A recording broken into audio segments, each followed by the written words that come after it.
अभी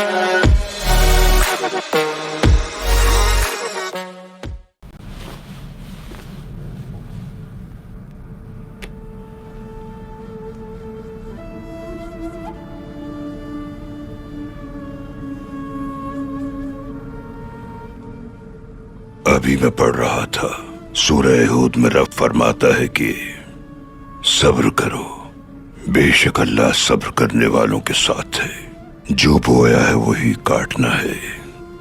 तुम एक सरदार हो फरजंद, इंशाअल्लाह एक दिन जरूर तुम सरदारों के सरदार बनोगे। जमीन पहाड़ों पर और मिल्लत अपने सरदार पर इन्हिसार करती है। बाज जुदाई का दुख झेलते हैं और बाज दोबारा मुलाकात का। जिस शहादत के हम सब आरज़ूमंद थे वो मेरे भाई को नसीब हो गई। ये मुश्किलात हमारे प्यारों की तरफ से एक मुसाफिर की तरह है, आती हैं और चली जाती हैं। अहम यह है कि इन मुश्किलात पर काबू किस तरह पाया जाए फरजंद। हमारा मकसद रज़ा इलाही है, लेकिन मेरे लिए और पीछे रह जाने वालों के लिए बड़ी सख्त आजमाइश है।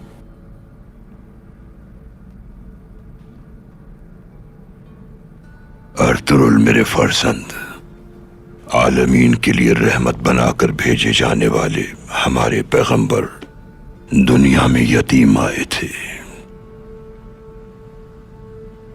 जब वालिदा गुजरी तो कम सिन थे।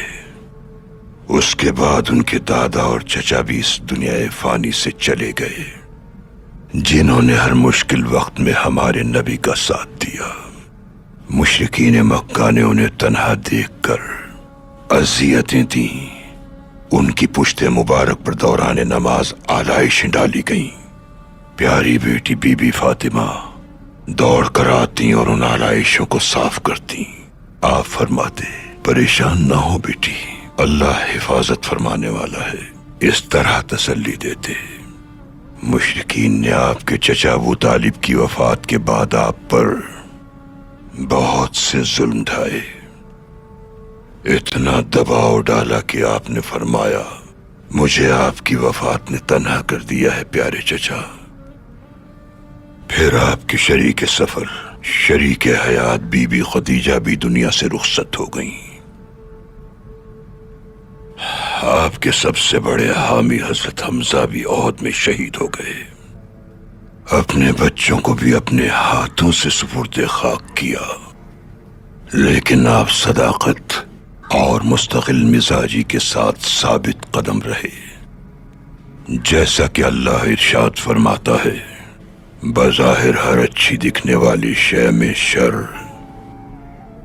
और हर शरंगेज शय में खैर छुपा है। जब अल्लाह मिल्लत के लिए किसी सरदार को मुंतखब करता है तो आजमाने के लिए इम्तिहान में डालता है, ताकि वो मजबूत हो सके और मुश्किल वक्त के लिए तैयार रहें।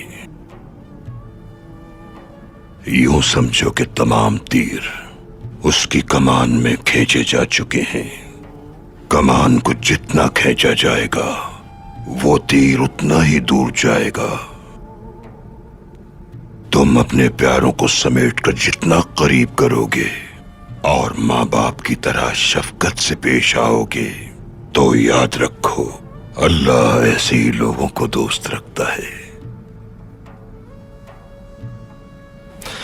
मेरा भाई उनकी कैद में है। वालिदा बहुत परेशान है उसकी जिंदगी के लिए।